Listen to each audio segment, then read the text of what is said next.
Hi, I'm Zygmunt Kazicki, and this is a special program about gun sense in America.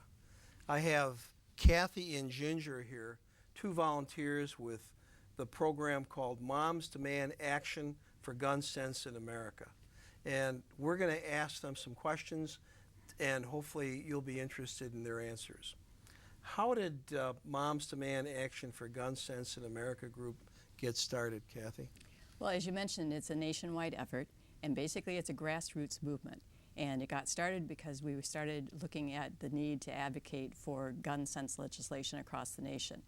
And the other part about it is that I think important for everyone to know is it does respect the Second Amendment. So it is an organization that's respectful of the Second Amendment, but also believes that there's legislation that can be passed that would promote greater safety in our communities. Ginger? It was started by a mother after Sandy Hook. Her name is Shannon Watts, and she was responding to what happened on that day in December of 2012. And she started a Facebook page, and she got a big response to it. Now we're up to about 1.5 million members or interested parties who responded to our efforts. And there are chapters all the way across the nation, and people are from all different walks of life, and the only one big motivating thing is that we want to stop the gun violence in this country, hopefully through sensitive legislation. Okay, that's interesting. What are the goals of the Moms Sense Demand Action group? Well, there's 4 primary goals, and this would be true for any chapter across the nation. So one of the first goals that we're looking at is the loopholes that exist, and those can be different from state to state.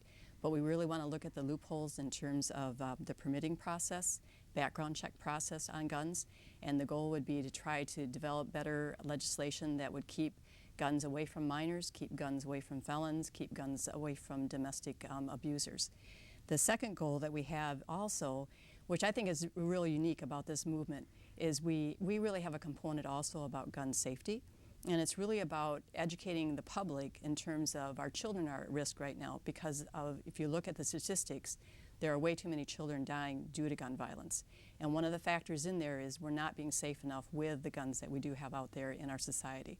So we have a program developed specifically for our organization to go out and educate people about how to be safe if you're going to have guns.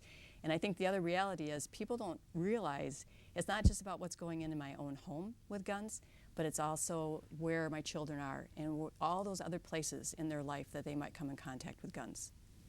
So to follow up on that, we're concerned about where, when, and how many loaded guns are carried in concealed places, in public places, because we are concerned about the public safety, and we consider it a public health issue. And finally, we want to create enforceable laws that address trafficking and fraudulent use of guns and keep them off the streets where they can cause the most damage to our citizens.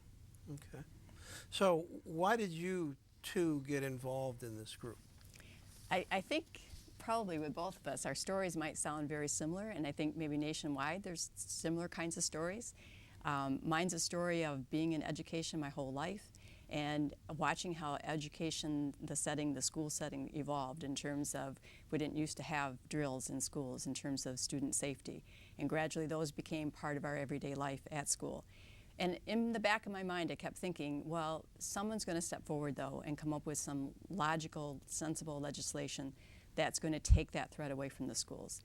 So I'm sitting back kind of waiting for that to happen. And then Sandy Hook happens, and I'm thinking again, this is such a national tragedy that, again, somebody will step forward, that movement will happen, and people will say enough is enough and we have to make a change.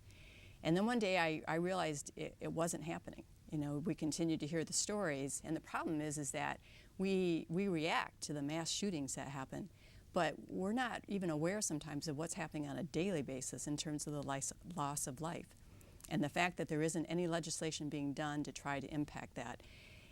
One day it was just one of those epiphanies where I'm sitting there thinking to myself, I have grandchildren. My grandchildren are in these schools. My grandchildren are in these settings. And I'm sitting back waiting for somebody else to do something. And there was just that sudden realization that I didn't think I could forgive myself, that if anything ever happened to them, that I had been that silent person that sat back. So I just started looking around in terms of, well, how does one person start to make an impact? And I ran across the moms group, and I just felt that their goals really fit, because I like the fact that what they're trying to say is, let's be sensible. We're not talking about taking away or violating the Second Amendment. We're trying to be sensible about the legislation that we have in place. How about you, Ginger? Well, I'm retired, obviously, and I'm a mom and a grandmother, and I've lived, I'm not going to say how long, but I've lived a good life so far. And at this point in my life, and I've also been a peace activist, and at this point in my life, I really never expected that I would live to see this much violence in our society. I mean, almost on a monthly basis, we hear about these shootings occurring throughout the country. And I guess my philosophy has always been that violence is never the solution to the problem, it is the problem. And the same applies to guns, that they're not, what people who suggest that more guns will make us safer, I cannot accept that or understand it. So also, I think about my grandchild, what kind of a culture she's going to grow up in, and I find it disturbing because she's only 4 years old, and I think, you know, I don't want her to have to see all this in her lifetime.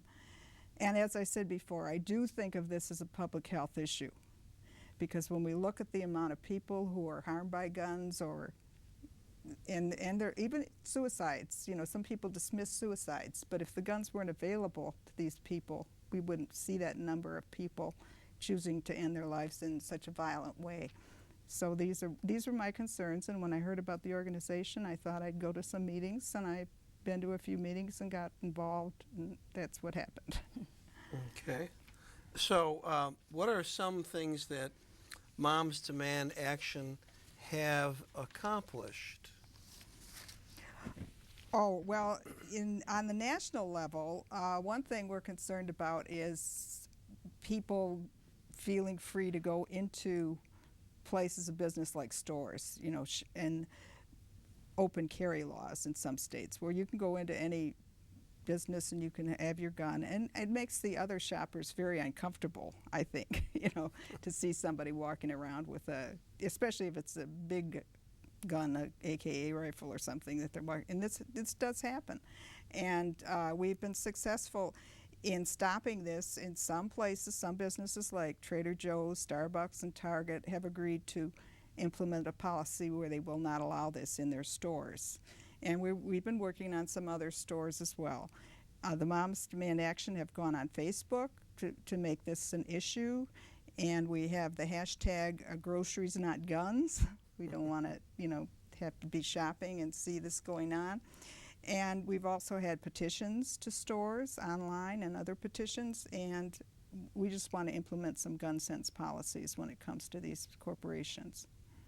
Okay. We just completed also a recent campaign with Facebook, because one of the things we realized is that it was possible for people to facilitate gun sales on Facebook. Oh. So by collecting about 230,000 signatures on petitions to Facebook asking them to address this, Facebook did just a few months ago, and they have passed about 9 different measures to try to put some controls on this happening on their site. So that's been very encouraging. We've also been a key player with at the national level with President Obama. And so we've done a lot in terms of pursuing with him the idea of taking some executive action regarding the gun violence issue here in the United States. We've had more than 1 million signatures sent to him on petitions about taking executive action. There's been over 15,000 phone calls made to the administrative offices just in the last few months, again promoting the idea that we've got to do something. We can't continue to wait for legislation to happen. Okay. So what have been some of the national events that the Moms Group has participated in?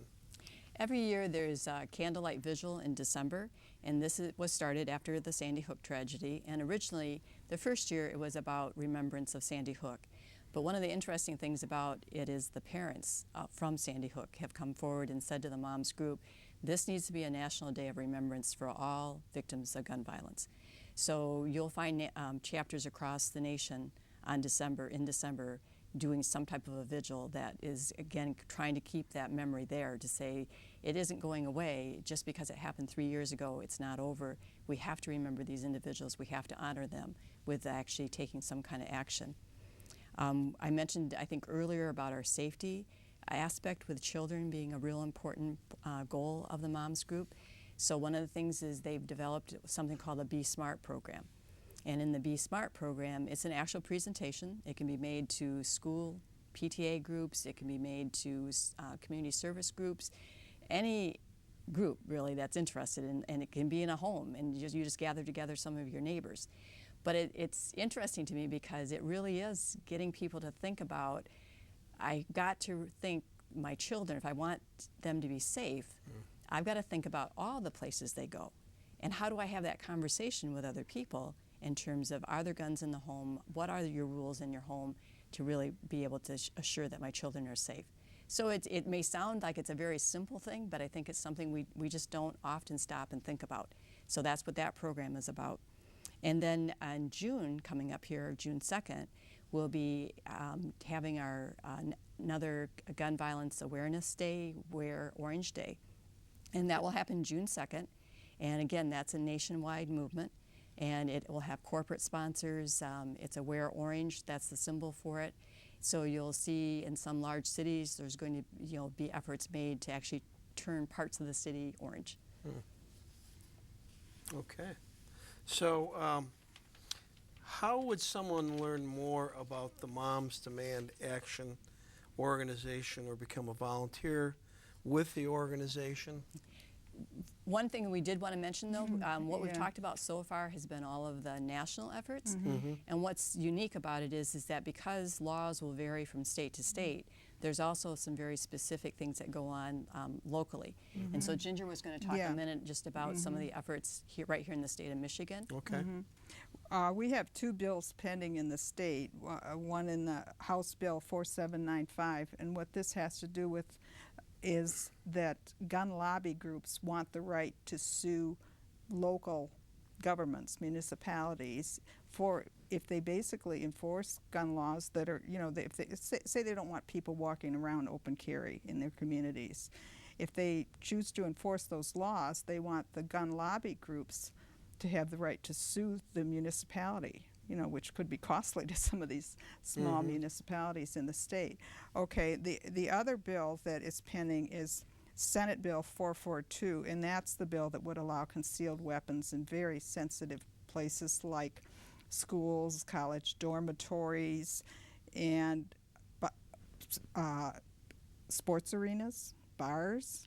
Do we want people going into bars concealing weapons? And these are two very important bills that we're concerned about. The Moms Group has actually already been to Lansing to lobby these bills on Lobby Day about 2 weeks ago, I believe. And so they want to discuss the flaws in this legislation with our legislators in Lansing. And they're also encouraging citizens to contact their legislators when they find out about these pending laws. We don't know exactly when they're going to come up for a vote because, as you said, it's been pushed on the back burner because of the Flint issue right now, so we don't know exactly when, but we know it's probably going to be soon. And also, we think it's very important for legislators to hear from their constituents who are concerned about these issues. Okay. So is quick to understand that this is grassroots, that these are moms, people like yourself, former educator, people that just have concerns, and that the concerns really are about safety. And that, as you, I think, put very nicely, you kept waiting for somebody or someone to do something, and it hasn't happened. Do you think that after your lobbying efforts with the legislators that they're starting to understand your concerns as well as that of other lobbying groups? I believe that they know we're here. Okay. And I think that's the important thing is I attended the lobby day 2 weeks ago, and I felt, and the message I gave to the legislators over and over again was, I felt it was important for them to know what all the constituents in their district are feeling about things. Okay. That it's not about whether we're always going to agree on a situation, but it's important for them to know the other side.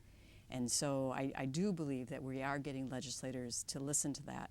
And I believe, too, that the message we keep trying to give is we're asking for common sense. Mm-hmm. We're asking for logical, common sense legislation. Mm-hmm. And so we want it to be legislation that really is for the good of our communities and that really is going to have the primary goal of making our communities safer. Okay. And I think we know, and unfortunately this is the case, that the gun lobbying groups have stopped research on gun violence years ago. They basically had legislation passed that forbids the U.S. government from doing studies on gun violence. Right. We don't even have information on police violence. And Right. so we're kind of operating in the dark in this country in terms of trying to make some decisions, which I think makes it much more difficult sometimes to have a reasonable conversation about whether guns are or are not a factor. Right. But you brought up something that's very important. You don't want to take guns away from people. The Second Amendment right of owning a gun is not your issue. Right. And I think people sometimes don't understand that, maybe? Right. I think the minute we start talking about any type of legislation for guns, that's the greatest fear that comes to mind. Mm-hmm. But I think the other piece that's always got to be balanced with owning a gun is also how are we keeping our community safe Right. with the guns that are in that community. Sure. And that's really what I believe Mom's message is over and over again, is we're about looking at what makes sense in terms of how to keep those communities safe. Well, I know that the sheriff's departments for years used to pass out gun locks, for instance, to people, and mostly they were given by some business people in the community or whatever, and people could take them home and put them on their guns so that, for instance, the guns didn't discharge without somebody there or whatever. So people are aware of this, but it seems as if, for some reason, this has become a big issue. Safety with firearms was something I was taught when I was, I used to hunt, and so you go through a training program to learn how to use a weapon or not use a weapon. And there were rules, for instance, about how you would transport it and all this. And there were just basically safety rules so that you didn't shoot yourself or somebody that was with you. And there was no problem with that. But it now sounds like just even bringing up the issue of safety stirs all kinds of other opposition from people. Because it seems like the safety issue many times goes hand in hand with you're going to pass laws that will take away my rights. Oh, And again, it has to be, I know I keep using this word over and over again, it has to be sensible legislation. Sure. It has to be logical legislation. We have to be willing to look at what is happening, and it isn't the, we have to look at what's happening daily in terms Yeah. of people being harmed by guns. And if they're being harmed by guns, then what can we do as a society to begin to offer more protection? well, here's an interesting thing, and I think sometimes we forget about it. Even though there might be 300 million guns in America, they're probably owned by about 25 Right. to 30% of the population. Right. 70% of the population do not have guns and Right. don't see a need for it. So when we talk about legislation here, it really is affecting 30% of the population, the people who own guns. The other 70%, however, are affected also because, as you had pointed out, if I go shopping at Meijer's and I see a man or a woman walking in the aisle carrying a gun, I'm not so comfortable thinking that that person is just there with good intentions. Right. They may be, but to me it seems as if why would you carry a weapon in a supermarket, which already has security? And Right. it makes me think: is this person psychotic? Are they possibly angry? Or did they come here to shoot people?